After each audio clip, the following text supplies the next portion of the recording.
I've got quite the unique game for you guys today. It's called Chulip. I found it at my local game store when I used to live in Tucson, and it was in the $5 bin, so we can only hope that this is gonna be good. Let's take a look. The game starts off with you marrying the girl of your dreams underneath a tree when you're 8 years old. So they couldn't have increased the budget to make an adult Chulip. Alright, well, I guess that's nice.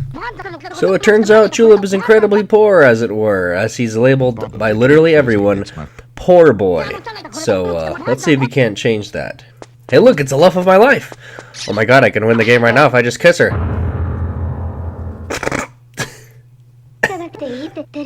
I mean, I didn't know what I expected to happen, so I guess the game is a little bit longer than 5 minutes. Let's keep rolling. Okay, does anyone want to explain to me what the hell that thing is? I'm just strolling through town and there's a light pole with a face on it. Oh god. This game's gonna be good, I can tell. Well, since that kiss didn't work, I guess the next plan of action is to write her a letter as per your father's advice. Might I say the father that in this game, even though he talks about how poor you are the entire time, he never is working once. So it just really goes to show maybe his advice isn't exactly the most worthy, should I say. So you receive the letter set by sneaking behind someone and stealing it from them, and then you subsequently start to write a letter.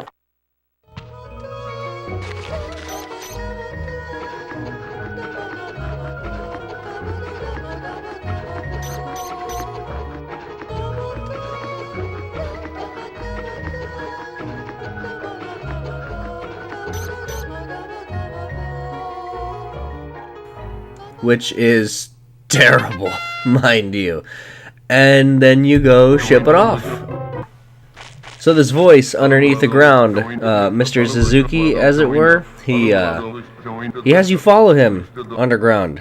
Yeah, teaching 8-year-old boys to go underground to meet other adults. And then he has you kiss a lady. Are you kidding me? I haven't met this guy for more than 5 minutes, and he literally just forced an 8-year-old boy to kiss like a 30-year-old woman, and then he got paid for it. What am I, a child prostitute at this point? What the hell is this game? So you go home after prostituting yourself and find that yeah, the paper even says that the poor boy has been accused of placing the rock on the tracks. So now you have to go fix someone else's problem, even though you didn't do anything. Yeah, that's a real great teaching right there, Japan. I'm sure that's what everyone wants to do. Yeah, I didn't do anything, but it's my mistake clean up. Yeah, okay. Guilty until proven innocent, but only if you're poor, just like our poor boy here. Yes, that sounds about right. Yes. So you have to go find that stupid light pole and have him kick the rock off the tracks because apparently he's good at soccer. I mean, flawless logic if you ask me. I mean, do you see anything wrong with it? So it turns out that stupid light pole stole Mr. Suzuki's love letter set, which is a specific set of making love letters that makes them good, apparently.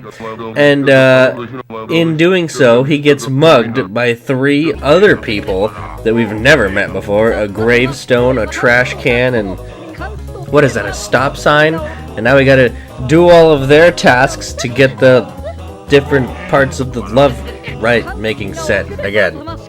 So I tried to get this stupid thing on my own. I tried to get all these on my own, but literally the steps to get them are so convoluted that it would take an insane person to figure all of this stuff out. Alright, let's start from the beginning. The love ink. Part number 1. Stolen by the gravestone. First and foremost, you show up at Worldly Desired Temples, which is a really weird name to begin with already. So, at Worldly Desired Temples, you have to donate 500 Z's, which is the money in this game, which, even though Chulip is a poor boy, he's expected to have all this money, and there's really no indication of telling you when you've donated enough, so it's just a donation box sitting right there. And if you didn't know you had to donate 500, you could either donate 10 and then say, oh, it doesn't do anything, or literally donate thousands, and you'd never figure it out unless you talk to the monk, who tells you that sometimes he stands around And, oh, what is it again that he's doing? Begs for more money in your city. So you have to go home, go to sleep, wake back up, and he's sitting there now, again, on the sidewalk, and you have to give him more money. So, you've already dropped 600 Z's on this guy. Well, let's see what he has to offer. Let's see what he gives you. Incense. I spent 600 Z's on incense as a poor boy. So, what are you supposed to do with this incense, might you ask? Oh, you're supposed to light up all the gravestones in order to summon the spirit of the monk's father that owned the wooden gong that you have to get because the guy's other gong sounds like crap, apparently. Not only that, but you have to light them in order, and you only have to light specific ones. How do you find out the order, might you ask? Well, let me tell you, it's very simple. You need to buy a magnifying glass from the antique shop, walk over to the monk, and inspect his head with the magnifying glass to find the names of the people that you have to do in the graveyard in order. What?!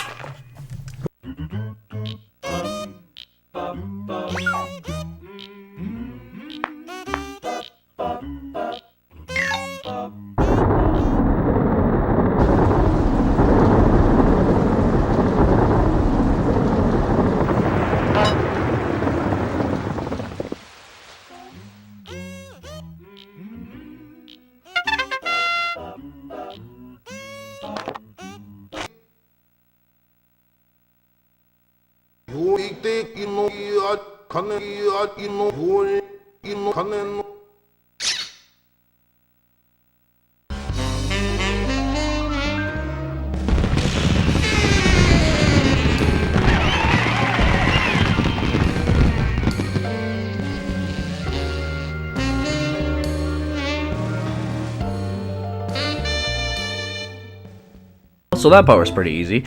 Now on to the next part, where the trash can, sitting out in front of a corporation, as it were, he wants you to become owner of the company, or at least president of the company. Excuse me? I'm an 8-year-old boy, and you want me to become president of the company? What even is this shit?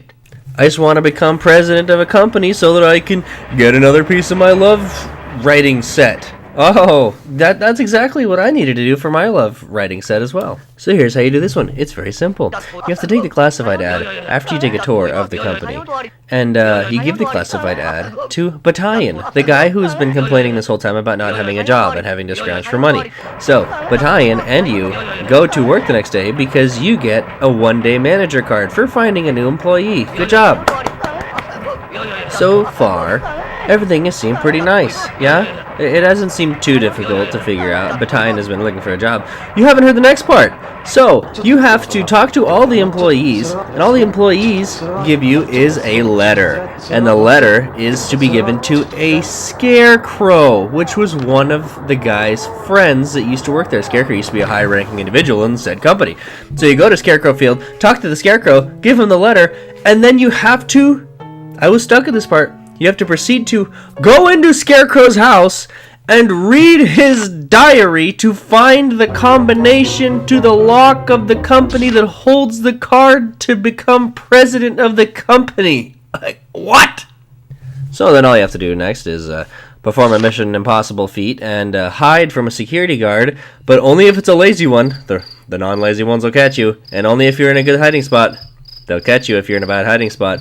And then you proceed to go into the train of the company and then put in the coordinates to get to the bank vault. And then the bank vault, you use the combination to open the vault. And there you go, you're president of the company.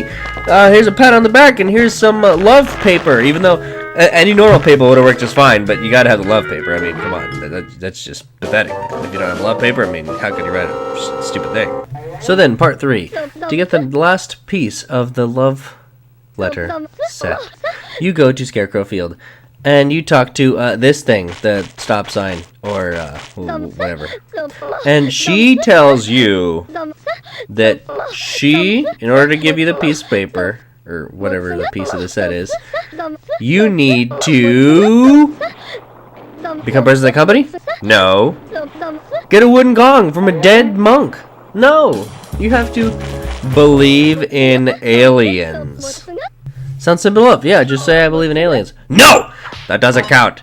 You have to do a lot more than that just to believe in aliens, apparently. So you have to go over to the love of your life, apparently, and you have to look through her telescope at a certain time of night. That's fine. That's kind of what I expected. That's, you know, when I saw the telescope and then I heard the aliens, I was like, oh, you know, let's try it out. Let's see. So you see the alien UFO, and it crashes. Well, there you go. We believe in aliens. We literally saw their UFO. I mean, that's done, right? Wrong! Apparently, seeing a UFO is not enough evidence to yourself, apparently, that aliens exist. So, we have to go further. So after meeting said alien, who is blatantly obvious is an alien, and still that doesn't count as believing in aliens, you have to decipher what he's saying, which is great, because there are alien dictionaries, 1 through 4, throughout the game that you have to figure out how to get. A few of them are pretty self-explanatory. They're just by kissing underground residents, prostituting yourself, and getting money and a book from a couple people that you kiss, and then another piece you get from the antique shop. And this part killed me, because you need a computer. A computer is one of the items that you need to do this next part. A computer is way more than Chulip would ever be able to afford. Ever. Like, ever. And they're asking him to buy a computer. So, little did I know, I was every single day supposed to have been checking all of the garbage cans for sellables that you can sell back to the antique shop. And so I had a bit of a, you know, a grinding moment where I literally had to just wait every single day, go out, get a frying pan or a cold sweet potato, sell it to the guy, go back to sleep, go back, get a frying pan, sell it back to the guy, go back, frying pan, sweet potato, frying pan, dead frog, oh my god! So after that incident is over, and you have the love letter writing set, you can then go back to your house and write the love letter. And then you are whisked away and are not able to go see the love of your life just yet.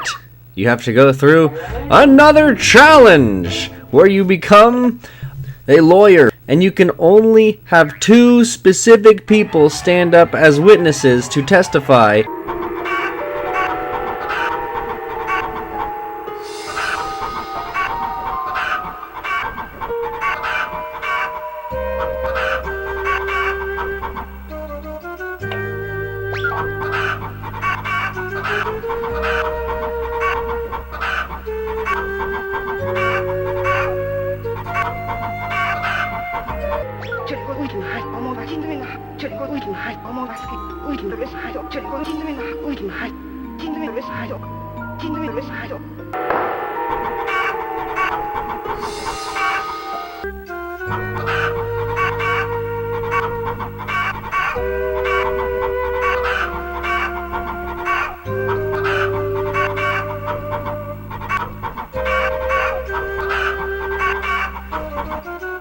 And you can only have 2 specific people stand up as witnesses to testify. If you pick the wrong people, then he goes to jail and you lose the game. And then after this lawyer segment, you go and you have to answer a series of questions to the enormous cat of the love of your life. And there are questions about everyone in the game. And if you didn't trade your name card, as was shown at the beginning of the game, with every single person and figure out their height and weight and everything verbatim, because you can't go back and look at their name cards, then you lose that part as well. So hopefully you're A, either good at guessing, or B, have a nice stable internet connection and can figure out the answers that way. So after all this time, you find out that your father is the superintendent of the school that has not been paying its workers. Surprise, surprise, your poor father doesn't even pay his workers. Shocking.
And then you get to kiss the love of your life.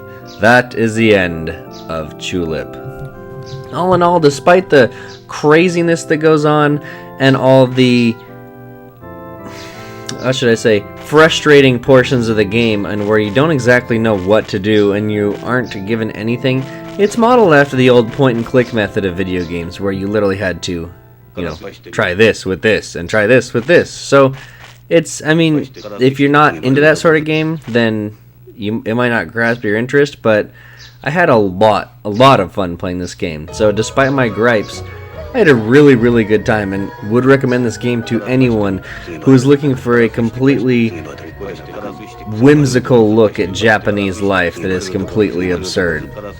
So all in all, I'd give Chulip about a 7.2 out of 10. Not much direction, not much of anything, but the game is made really well, and it's really funny, and the writing is done very well. So, can I just mention that there's a licensed PlayStation 2 game with an 8-year-old giving a Nazi salute?